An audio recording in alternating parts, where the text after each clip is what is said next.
some goods from a mail order company by telephone. First, you have some time to look at questions 1 to 8.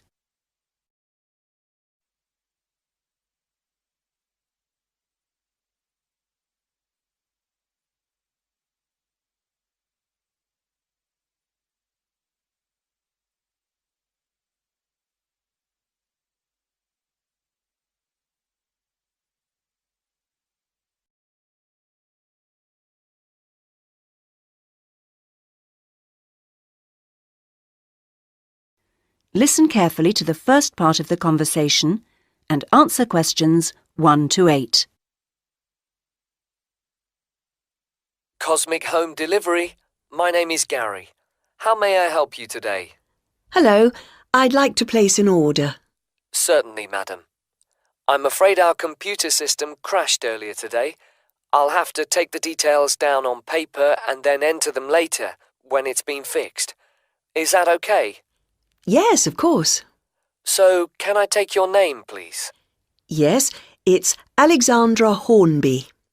Sorry, could you spell the surname for me? H... Yes, then Ornby. Oh, fine. And then your address. That's number 28 Wood Road, which is in Ilford, ILFORD, and that's near Northchester. The postcode's NC1 2FR. Thank you. And do you have an account with us? I do. I've got the number here. 944567881. Is that long enough? 8 digits? Yes, it is. Good. Now, what would you like to order today? I want a coffee table. I think there's only the one type. I expect so. Perhaps you can tell me the price. I can use that to check later, just in case there's more than one. Yes, it's £39.99p. Fine. Sorry about all these extra questions. It's no problem at all. Now, that size of order value does mean you're entitled to a free gift. Did you want to take up that option on this occasion? Yes, I do. I've already got a calculator like the one on offer, but I do like the look of the handbag, so I'd like one of those, please. Certainly. And can I just check, as an account holder, you may have been sent a voucher. Oh, yes, for a discount. Let me see. The reference number will probably start with the letter D. It does, and it continues BR29. Great. Now, how would you like your order delivered? There's standard service within a week, and then express, which comes within 2 days, or special, which means it arrives the same day. Special would be ideal, but I know it's a bit expensive, so I'll make do with express, I think. Standard is very slow. It is, to be honest. Before you hear the rest of the conversation, you will have some time to look at questions 9 and 10.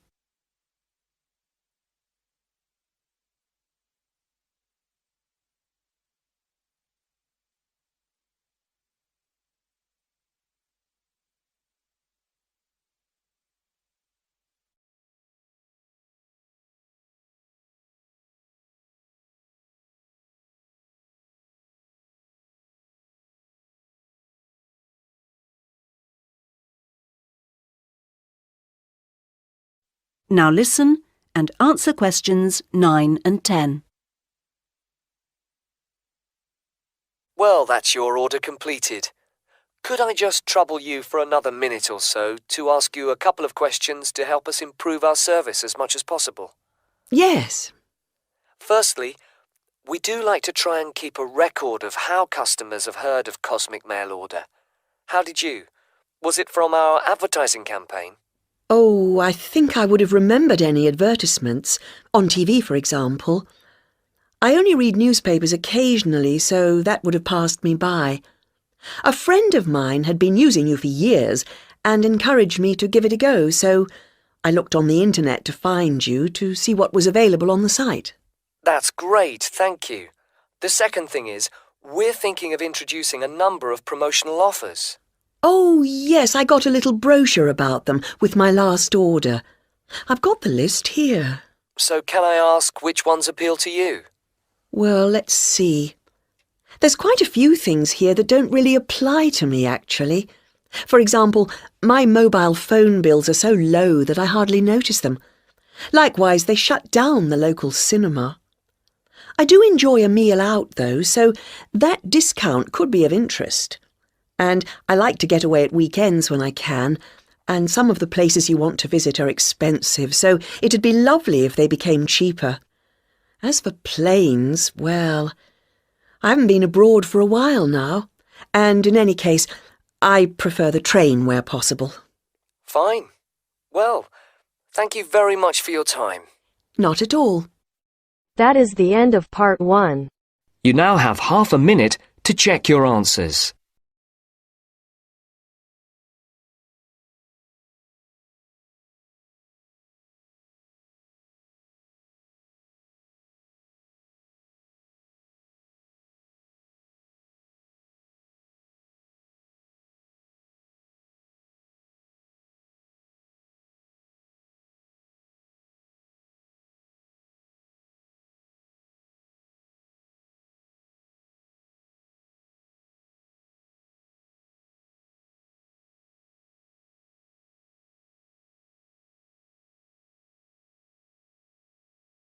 Now turns to part 2. Part 2. You will hear a trainer giving a talk to a group of cyclists. First, you have some time to look at questions 11 to 15.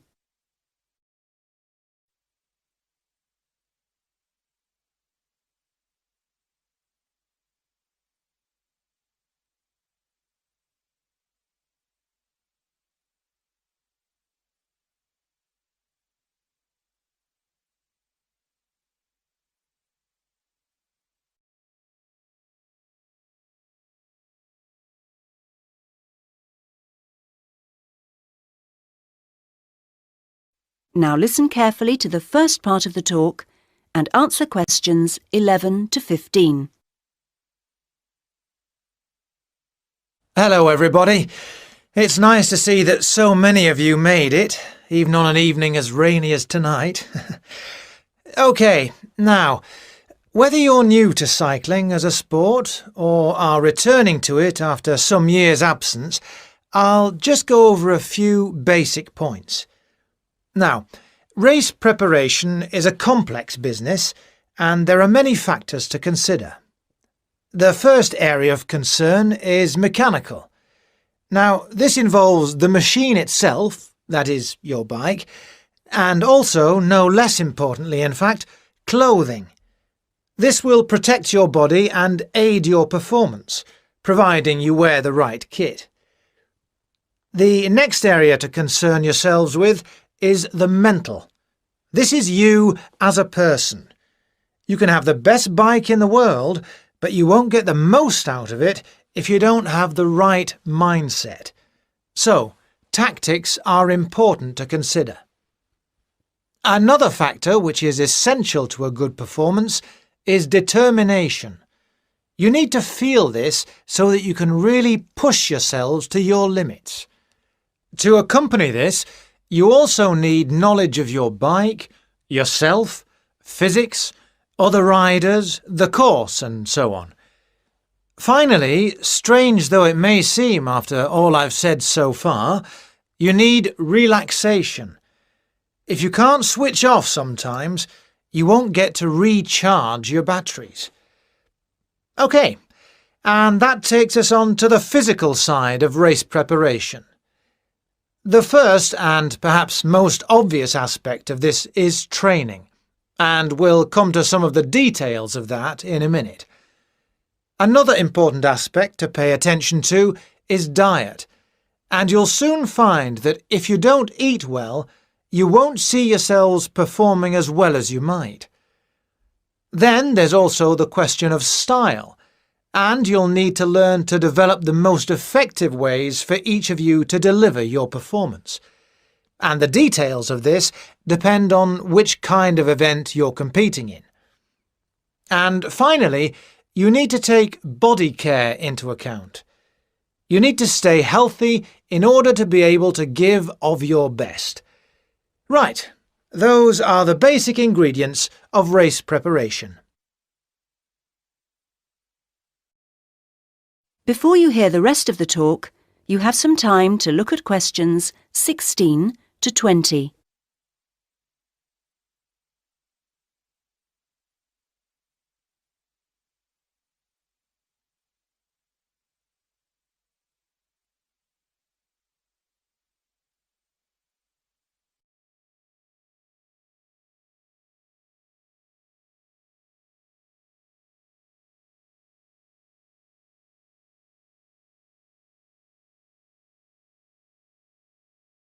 Now listen to the rest of the talk and answer questions 16 to 20.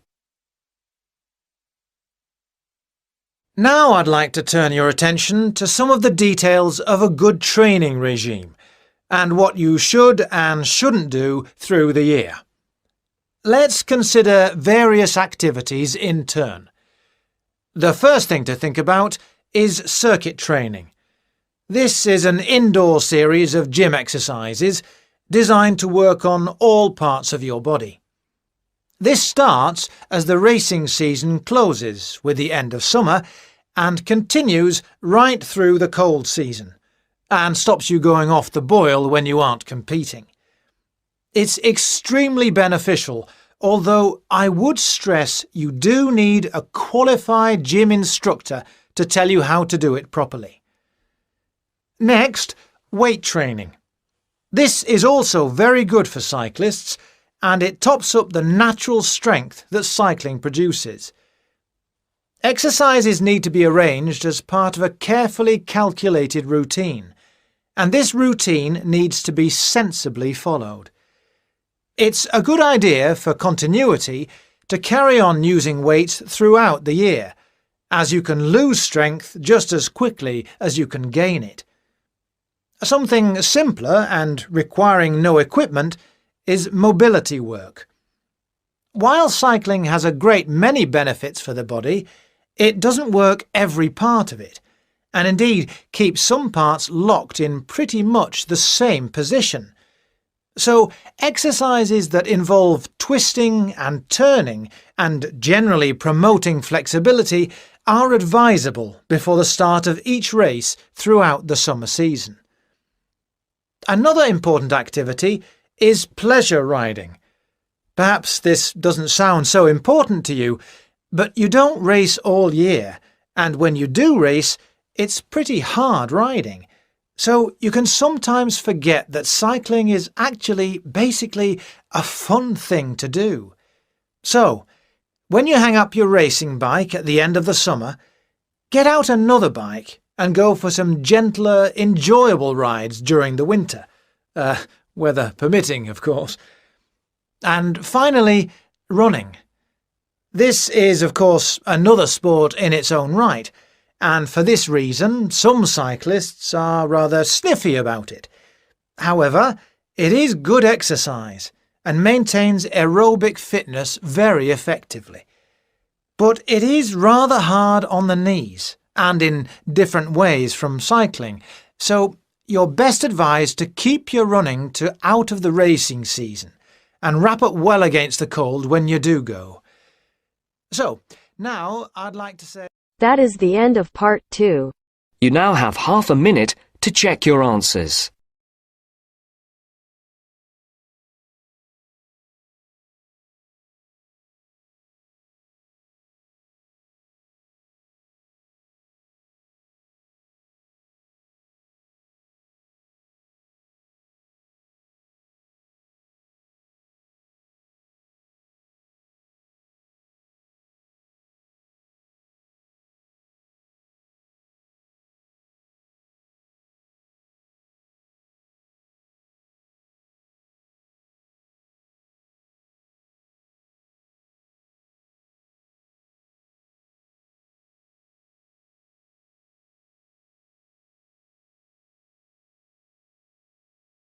Now turns to Part 3. You'll hear a conversation in a university student services office. First, you have some time to look at questions 21 to 25.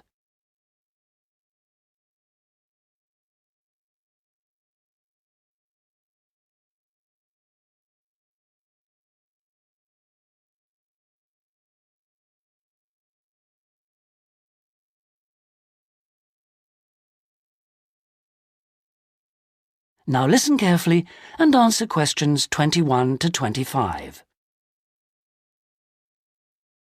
Hello, I'm Dawn Matthews. Yes, hello. I've been referred to you because I'm inquiring about the refresher courses that you run. I'd like to find out a bit more about them. OK. Well, we run quite a few different short courses for students who are either returning to study or studying part-time. Tell me about your situation. Well, I think that I really need some help in preparing for the coming semester, especially to build up my confidence a bit and help me study effectively because, you see, I've been out in the workforce for nearly 12 years now, so it really is a long time since I was last a student. Yes, it can seem like a long time, can't it? Well, let me start by telling you what courses we have that might suit you. Are you an undergraduate or a postgraduate, arts or sciences? Undergraduate, and I'm in the business faculty. Right then. Well, first of all, there's our intensive Study for Success seminar on the 1st and 2nd of February. Mm-hmm. It's aimed at students like you who are uncertain about what to expect at college and looks at a fairly wide range of approaches to university learning to motivate you to begin your study and build on your own learning strategies. That sounds good. What are some of the strategies that are presented? Well, we try to cover all aspects of study. Some of the strategies in writing, for example, would be improving your planning for writing, organising your thinking, and building some techniques to help you write more clearly. With reading, there'll be sessions aimed at getting into the habit of analysing material as you read it, and tips to help you record and remember what you've read. It really is very important to begin reading confidently right from the beginning. There's also advice on how to get the most from your lectures and practice in giving confident presentations, as well as how to prepare for exams. What about the motivational side of things? Well, there's a range of motivational exercises that we do to help the students feel positive and enthusiastic about their study. The process of learning and exploring a subject can lead to a whole new way of looking at the world, and the study skills and techniques that you build up can be applied in all sorts of different ways. Before you hear the rest of the conversation, you have some time to look at questions 26 to 30.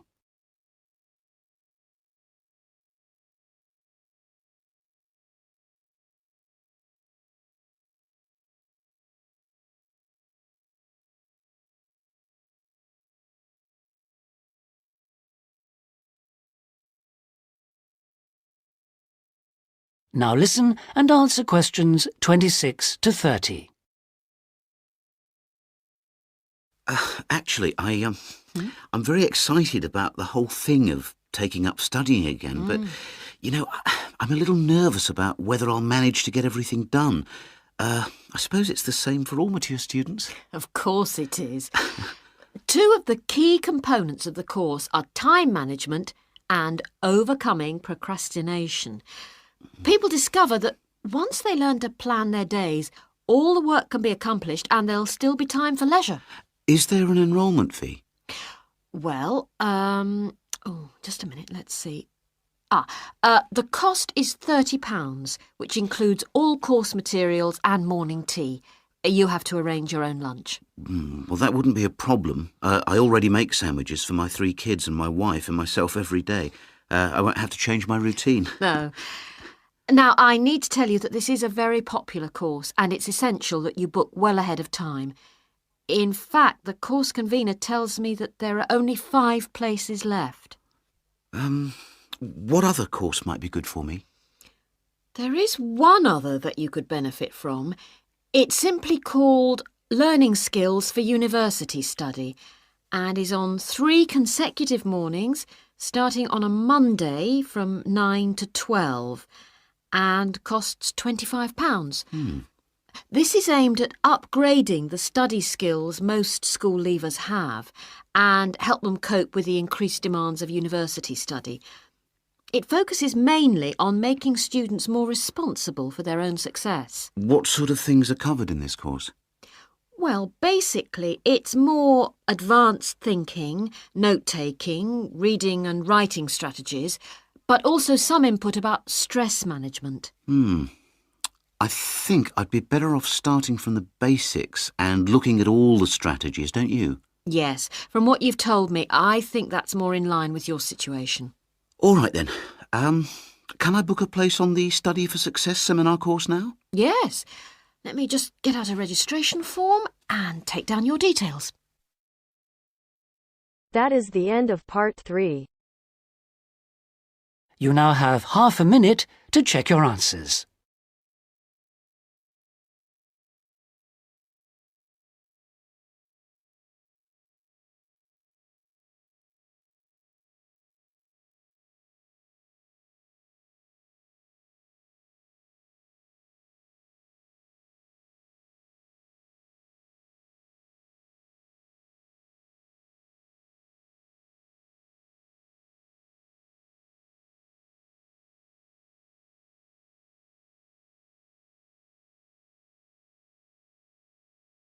Now turns to part 4.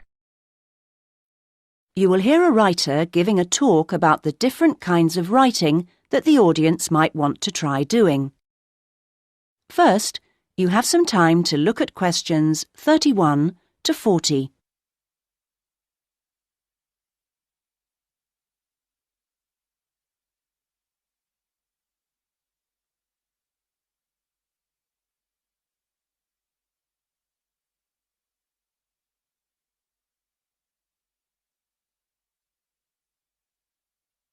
Now listen and answer questions 31 to 40.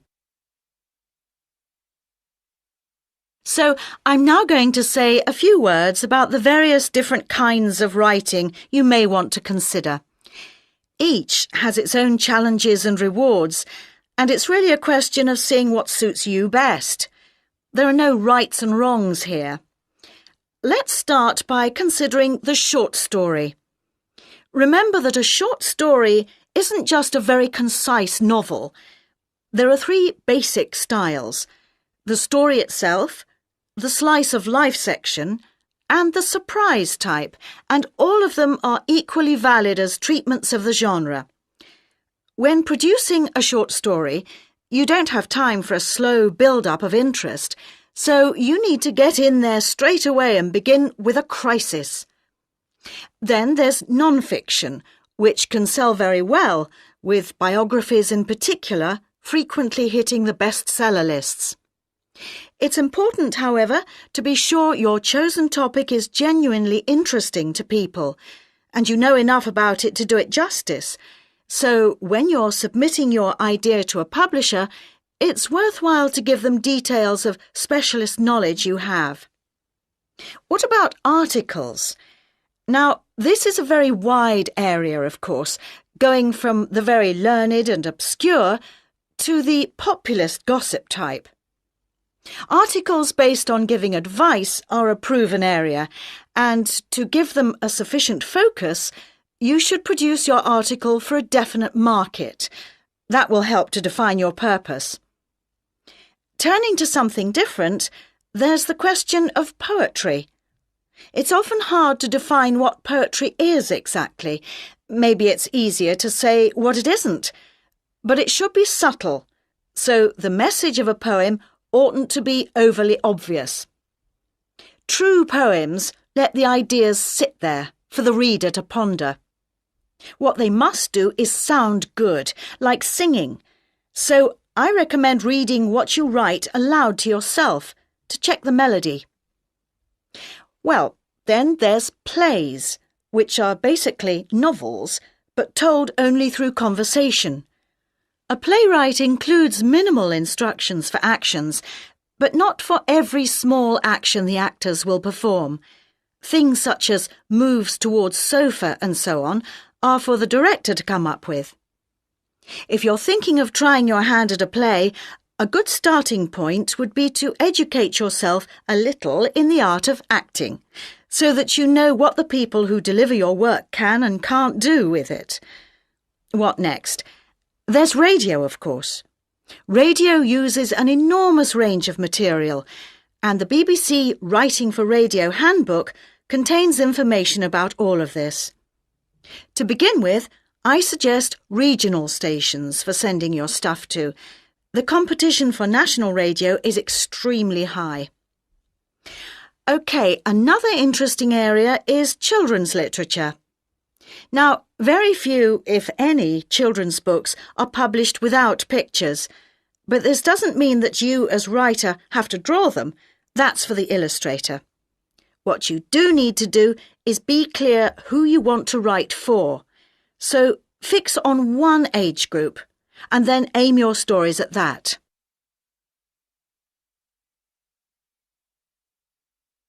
Right, I've saved what I consider to be the best and the hardest till last, the novel. Very long and very difficult to do well, but certainly not impossible, as any bookshop shelves will confirm. One of the first things to decide is from what point of view you will tell your story. A popular choice is the first person, and this technique certainly gives a sense of immediacy for the reader, while many new writers find it easier to project themselves into their main character if they can write in his or her name. But that assumes, of course, that the main character is somehow like the writer, which may or may not be the case. Meanwhile, if your book is all narrated by I, you can only put into your story things which are experienced by that character, which may prove to be rather restricting. Now, there are all sorts of pitfalls for the novelist, and many of them relate to the issue of providing a balanced narrative. Every time you introduce a character into the story, you have decisions to make. Of course, you want to populate your landscape with a variety of people to maintain interest, but don't feel you have to decorate every one of them in elaborate detail. The same goes for irony. All too often, an inexperienced writer will create a strong ironic situation and then spoil it by spelling out what they mean by it, as if readers were too stupid to understand. A few contrasting details should serve to make the point clear. A big challenge for new novelists is dialogue. What is the relationship between conversation as people really speak and as it is in novels? Well, it depends. If you recorded actual conversations and copied them straight into your narrative, readers would get confused and bored, all those unfinished sentences going nowhere.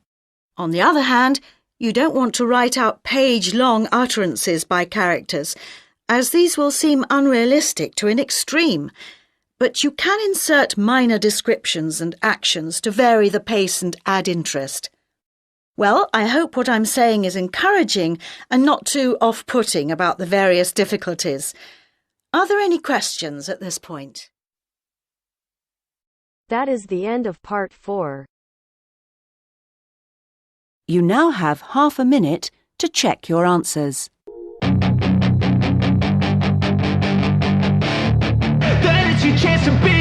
Hey kid, don't ever let them get inside your head.